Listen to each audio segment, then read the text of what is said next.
The skirmishes between two neighboring countries, Orange Star and Blue Moon, were thought to have been merely stories of Famicom Wars and Super Famicom Wars, except in the Game Boy games where it was called White Moon because of palette limitations. That is, until the day Blue Moon attacked without warning. You will guide the commanding officers of Orange Star in defending their territory and fight to uncover the motive behind the sudden ambush. Our story now begins with Nell, Commander-in-Chief, yes I was right earlier, of Orange Star as she trains a new recruit. This new recruit used to be you, but it is not anymore because we decided that plot point was stupid.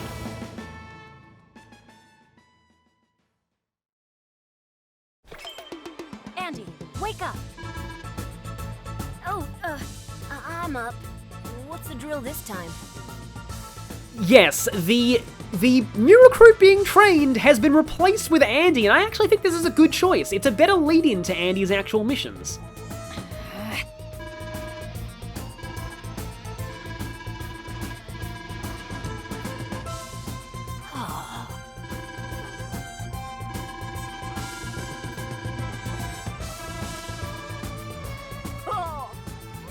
I finally get to do something!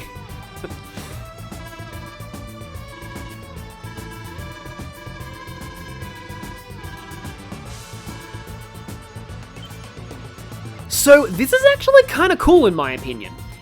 In the original Advance Wars 1, the missions you're about to see were part of field training. Okay, our enemy is Olaf. We have 9 cities on this map, no bases, no ports, well, no airports, no ports, and our CO for this is Nell.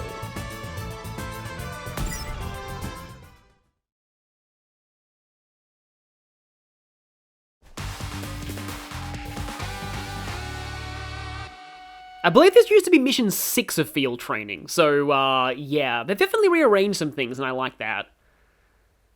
Now, because this is considered part of the campaign, though, I am going to be ranked on this, so I actually do need to pay attention here. Uh-huh. Yeah, I think this music is new, too. I don't remember this. I guess they're referencing classic memes. We won't find out exactly what the origin of this meme is until way later in the campaign. Do you need me to explain? Do you need me to explain strategy? Andy, yeah, like as I said in the last video, every commanding officer in this game is an idiot, but that's kind of why we love them. This is actually a pretty cool song. Some of the later games had, like, event themes like this, but the original never really did. And yeah, we can see hold B to hold down attack range. So yeah, let's make the most of our tank and mech units by using the defensive cover of cities. Like as I said, I personally think that mechs are best used as defensive units, as a deterrent to tanks. And yeah, rivers are quite useful to prevent you from being attacked by vehicles. It's useful for air units as well, because anti-air vehicles don't like rivers and mountains.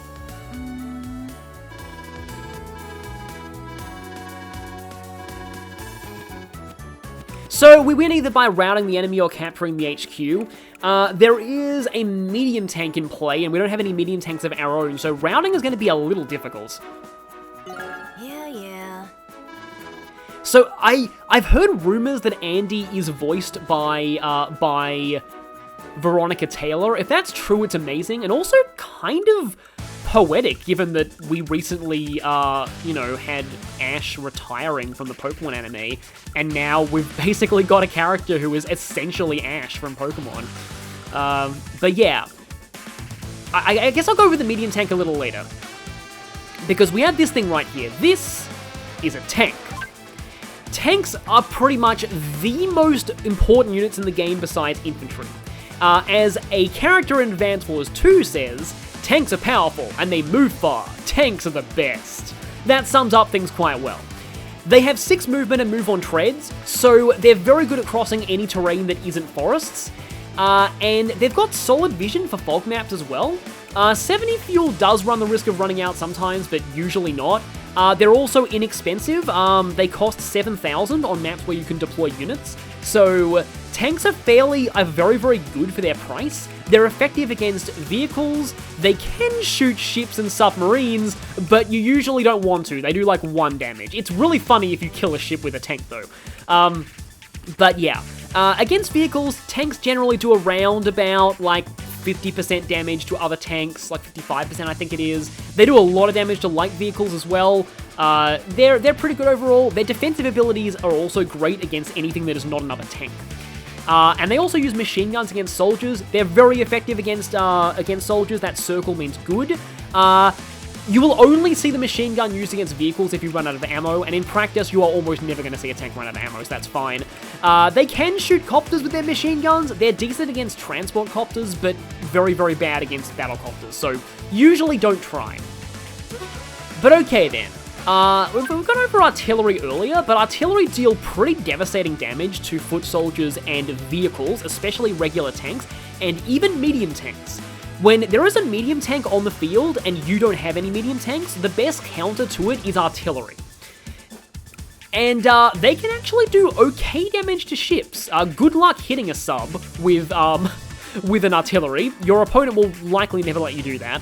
But they can do okay damage to ships, so you can set up a shore defense line of artillery to sometimes discourage some ships getting there, but it's usually not the best use of artillery. So okay. If we move our artillery down here, it'll be able to shoot that tank, but only if that tank doesn't move, which is kind of dumb. We do kind of have full freedom here. Our tank, though, here... I think I see what they want us to do here. So that artillery can't really do anything.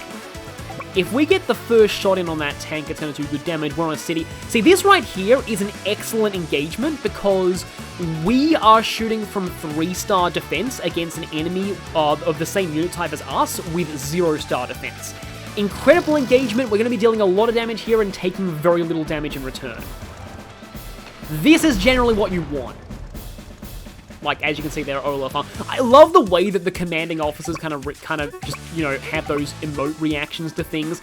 They didn't have that in Black Hole Rising. They had that in the first game, but not in Black Hole Rising. And I'm glad that this game's going to have that for both the original and Black Hole Rising. So if our artillery goes there, it actually covers a decent amount of ground, although this tank can move out of range of the artillery, unfortunately. So that could be a problem. So I said earlier that I like using mechs as like a defensive tank deterrent, so I kind of rather put a mech in this transport here. We really don't want to go in range of that artillery though. Okay. At the same time though, we also don't want the mech to get shot by that infantry, because in general, mechs getting hit by infantry is a bad idea. So, okay then. Like, APCs can be somewhat okay as walls, but I also really don't want the APC to die. Like, as you saw in that last map, APCs take a lot of damage from tanks. So that's a weakened tank, and if we do this, and then I put my mech there, this tank can still shoot the mech, though. But if it does, it'll die to our tank, and also if the tank tries to attack the APC, which I have a suspicion it might, or the infantry might, but anything that attacks the APC is covered by this artillery right now. Now this mech here does have some problems, but I wanted to put the APC there specifically as a wall, so I kind of went back on bad transport movement just because, yeah, I wanted to have that. Now, these 4 infantry aren't really going to be doing a whole lot here, except against these mechs. And we'll talk about the medium tank when it becomes a problem, because it will definitely become a problem. So the Orange Star Army is launching a counterattack. So Olaf is very obviously Patrick Seitz. In my head, I always pictured Olaf with a comically exaggerated Russian accent, but let's just say that I'm kind of glad they didn't go with that approach for this. So, yeah, enemy infantry typically prioritize capturing over attacking. This can sometimes work against them. And yeah, this is why I was saying, I love that, like, that grin, yeah. This is pretty funny. But yeah, this is why I was saying that I really, really like this song. Because it is Olaf's theme, and it just really fits with that whole buffoonish, incompetent general vibe that he has going on. Now, I have a few options with what I do here. Generally speaking, a mech hitting an artillery is a really, really good thing. Like, that is an incredible, like, engagement, but I can also hit that for 75%, or I can finish off that tank. Like, either one Either way, I'm gonna use something to finish off that tank. Okay, let's see what I do here. I think I'm gonna go for this artillery. Now, it is important in these campaign maps, I'm kind of thinking ahead here, to think about the power score. The power score is actually based on the highest number of units killed in a single turn, based on the total number of enemies. If we check intel here on unit, we can see, actually no, wait, it's status? Yeah, here we go. Units deployed are 9 on our side, units deployed on their side 8. You need to destroy 10% of the enemy's army in a single turn. And in this case, simply destroying one unit is good enough for a perfect power score, so yeah. That is kind of a thing. Okay then, right. I'm gonna move this transport here and take my own advice. Because something is gonna have to destroy that tank. Yeah, here's the thing, I only have one tank. Okay, I'm gonna destroy this tank with my mech here. So yeah, again, this is where mechs are useful as that kind of defensive tank deterrent. Okay, no, that tank's gonna be able to, if that tank shoots the mech, then I'm out of range of it. Because I was thinking like I could move the tank there, and then if it attacks my tank, then it gets hit by my artillery. Except, actually, no, it doesn't, because it'll get on that city, and then, yeah.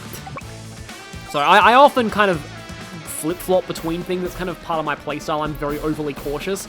That does kind of work in my favor sometimes, and other times not so much, but okay then. So yeah, here's where this whole mech tank deterrent thing is kind of cool, because so if this tank attacks my tank can take a pummeling, but the mech is going to counterattack the tank on my turn and cripple it. And a mech getting a first strike on a tank is a bad thing for the player with the tank.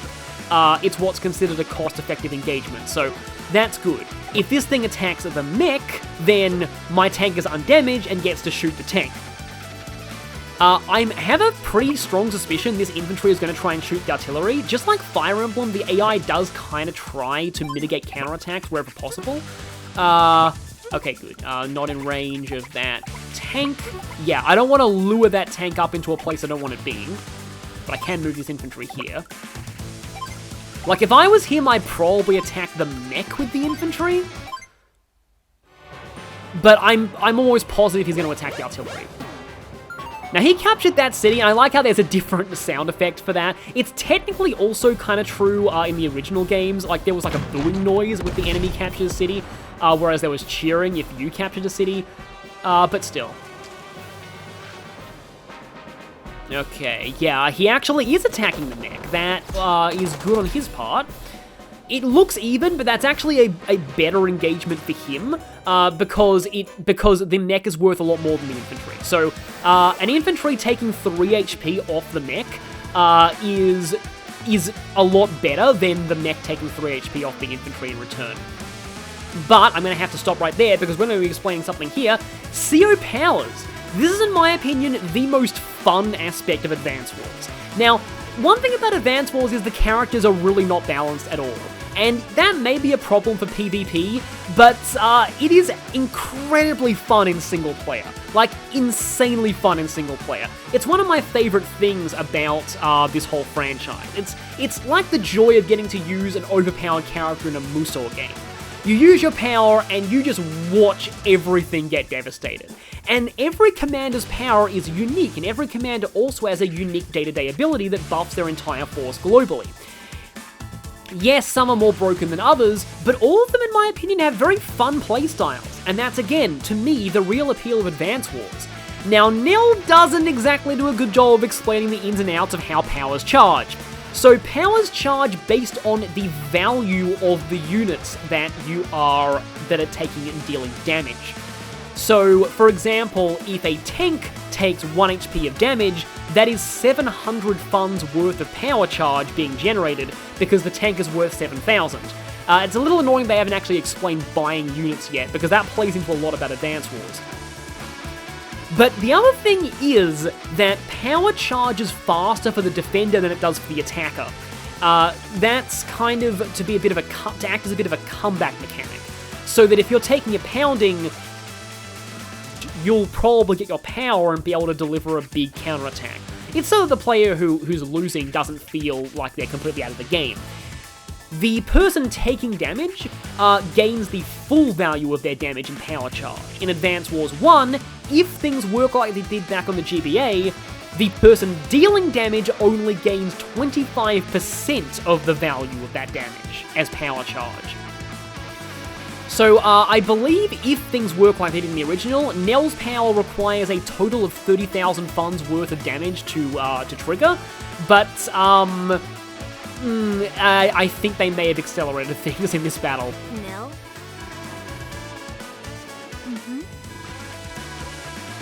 Yes, we are all magical and have anime powers. That's kind of how he explains it.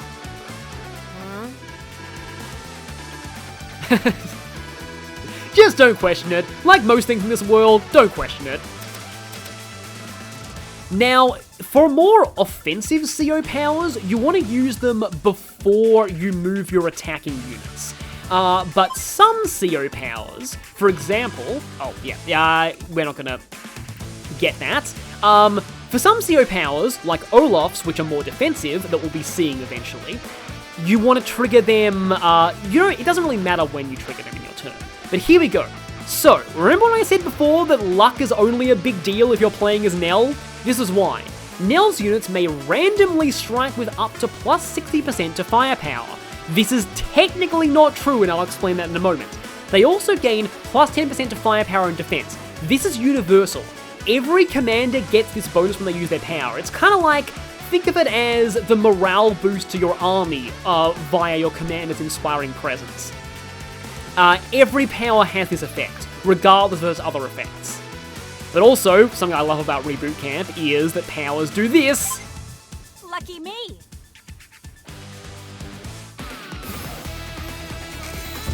Lucky star! I love that so much. It's just like, like they kind of did that in the original as well, but like the fact they have like full animated cutscenes as well. Some people don't really like, the art style, but to me, this kind of cartoony style is how I always pictured the commanders looking. What's also kind of interesting about the Reboot Camp is they've done something with the music. Your commander has a different variation of their theme when their power is in effect, which is kind of cool. In Advance Wars 1, you just got the da-da-da-da-da-da-da-da, and then that was it. No power theme, which I always found disappointing.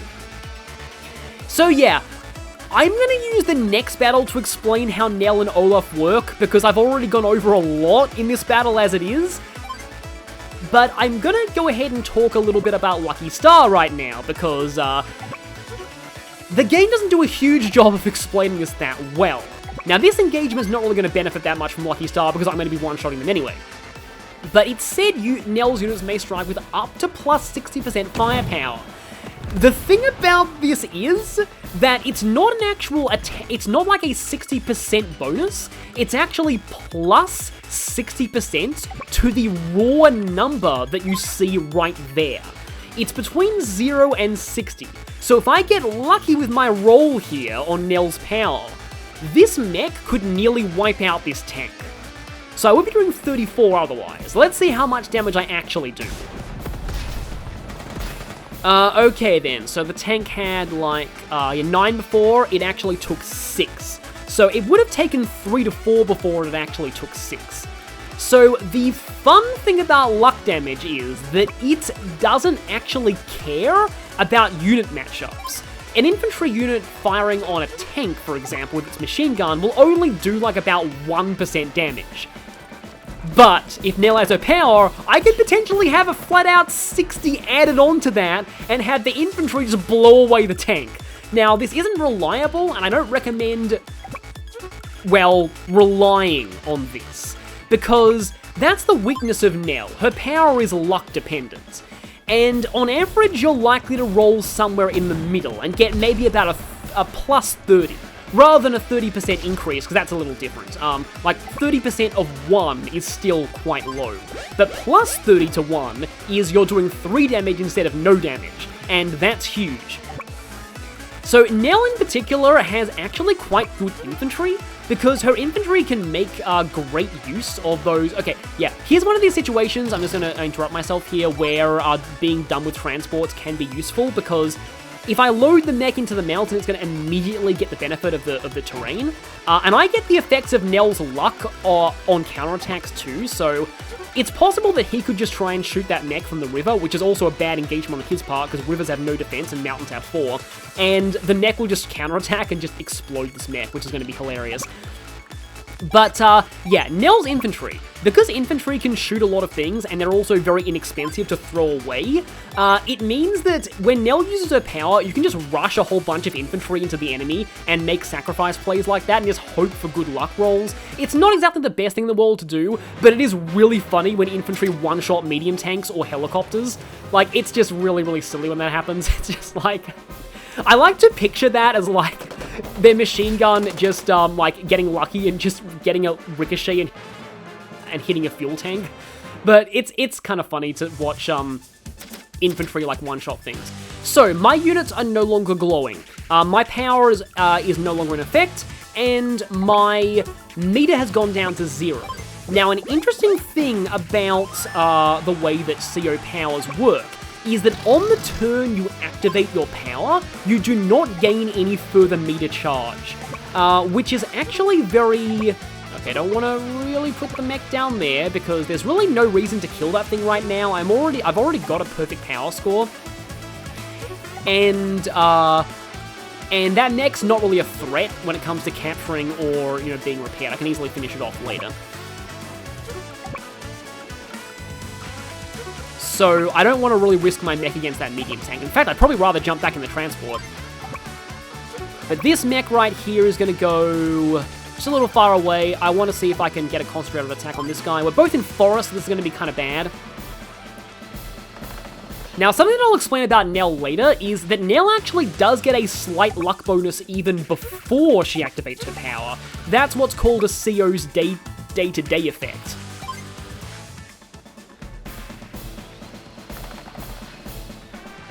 And there we go, that infantry is down.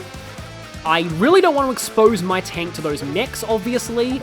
I would rather put my tank... This tank, honestly, is not going to be that useful for the rest of this game. Okay, you know what, I'm going to actually probably go for the smart transport thing right now. Where do I want this mech? Sort of want it close to the front lines, but not exactly on the front lines, so... Okay, I'm going to drop off the mech here. And this infantry is going to go maybe around there. Might be in a good position to get some first strikes on those mechs as they come in. Now, one thing that's important is you want to check the CO thing, and you want to take note of how close your opponent's meter is to being full at the end of, like, every turn, because oftentimes if your opponent has their power, that's really scary, and you want to know when it's about to happen. Okay, that guy's trying to repair himself. I hit myself while I tried to repair myself, as Zero would say from Mega Man X6. Okay, I believe this medium tank doesn't really do anything unless you kind of get within its range, which is, yeah. But here I'm gonna, yeah, show off. This is why I think infantry kind of hard counter mechs. They don't do they don't do as much damage as infantry versus infantry, but look at this. Infantry on a city versus mech. On a plane. Infantry is worth 1,000 and mech is worth 3,000. Yeah, I just took out 40% of that mech's health and only lost 200 worth of funds for that. And now my other infantry can attack this mech. Yeah, this is why I think mechs are more situational than actually particularly good. That there probably was a good luck roll from Nell. Okay then. See, here's the thing. I need this artillery to deal with that medium tank. Like, I really, really do. I'm gonna... See, I don't really want to risk a mech against a medium tank, because mechs are worth way more than infantry are. I haven't lost any units yet, though, which is cool. Now I'm actually thinking maybe I should have killed that mech earlier, because I'm gonna go on the HQ and block it. So we got a range there, your range is there. Okay, the tank can go all the way to this river. I must say, these graphics actually look, like, better on my actual console than I expected them to. I don't really need to capture that city right now. And I have this APC with a mech in it here. Yeah, that's just gonna go... As I said, I don't want to lure that medium tank yet. So that medium tank is kind of a bad thing to have to deal with when you don't have any artillery around. Medium tanks are, I mean, like, if the furthest space you can move on to is a property, there's no real reason not to capture. I like this Bells and Nels theme as well. You didn't really have those in the original. Okay, yeah, he is going to repair mode. So, okay. Now, this artillery has a range of 2 to 3 spaces. If the artillery goes here, we'll actually be able to shoot over there.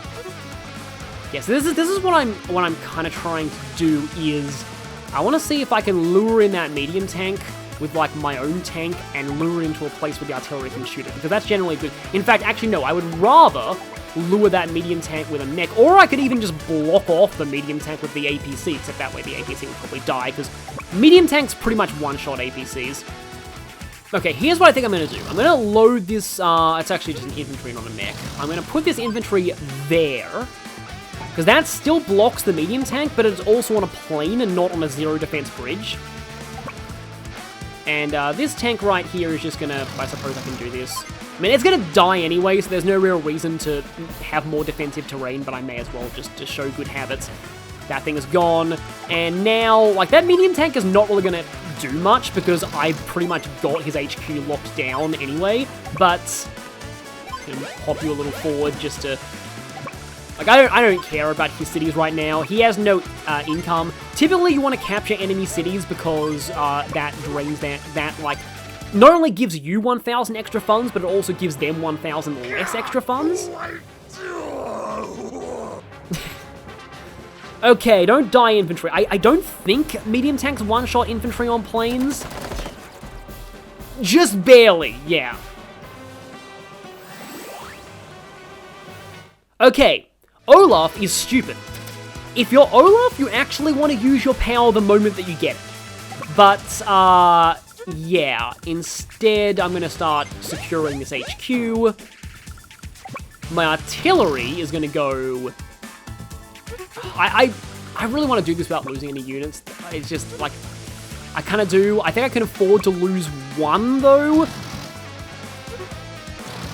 Yeah, I'm going to...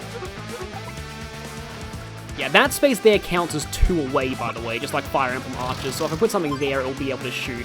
And Olaf is probably going to be dumb and keep shooting that infantry, even though he'll get shelled by the artillery. I'm so sorry, some of you may die, but it is a sacrifice I am willing to make. And just to humiliate him, I'm going to capture this. So if I check status, I've taken 7 days, and yeah, incoming funds versus available funds, we haven't really been able to do anything with that yet. He's lost 7 units. I haven't lost any. If I lose 1, that's probably still in 100% technique threshold. The fury of nature! Okay, yeah, that infantry is definitely dead because of the 10% bonus he gets from having his power. Blizzard! I'll explain more about Olaf's power later, because it's not like it's really going to do much in this situation. Except make this infantry die, I'm so sorry. I'm really sorry. Yeah. One guy died, but oh well, that's better than everyone dying. And before I go, I get to take a shot against his medium tank with an artillery. Again, generally speaking, artillery on medium tanks is very, very good. I'll explain more about medium tanks when they become more relevant, but they are actually the strongest ground unit in Advance Wars 1, and it's funny how that designation kept getting lower and lower in every game. And there we go! HQ over. Wahoo! No time for celebration.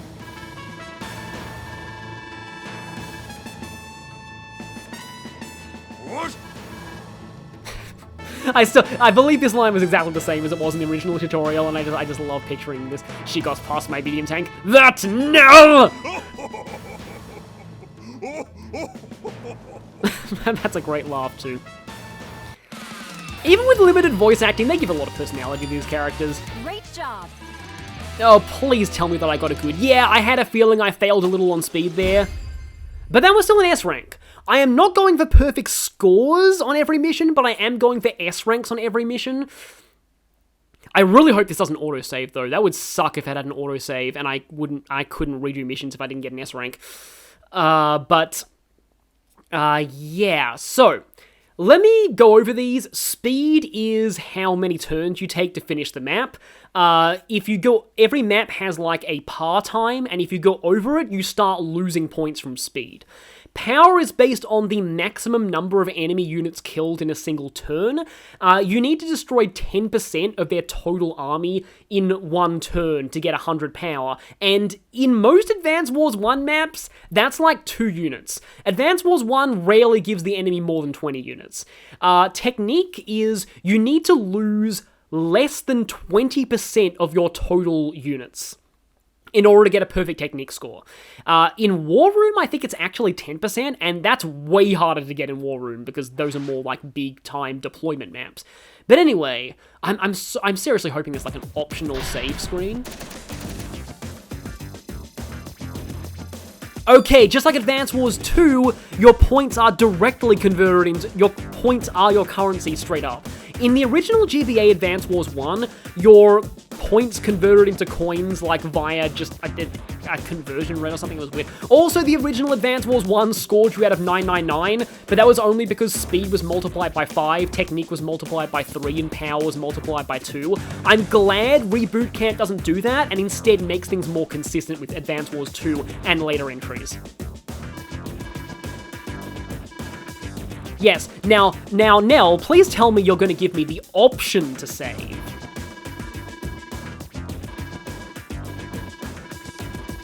Okay, this thing existed in the GBA game as well, your ID tag. But also, yep, to any of you out there who played Xenoblade 3, the reason why I have her as my avatar is because she has an Australian accent, and I'm Australian.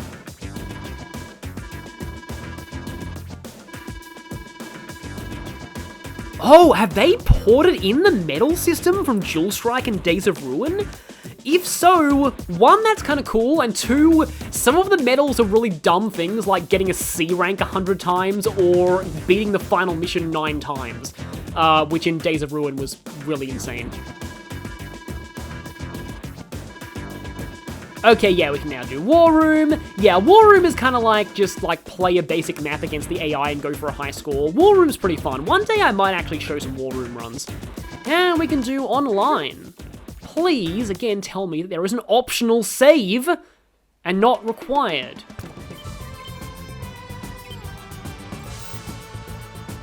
Oh, wait a minute. You don't need to...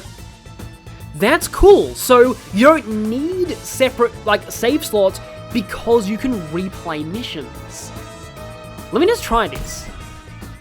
Oh, that is actually cool. The original games didn't let you do this. In the original games, once you beat a mission in the campaign, that was it. You needed to start a new campaign if you wanted a second attempt at that mission. So this works a little more like it does in Days of Ruin.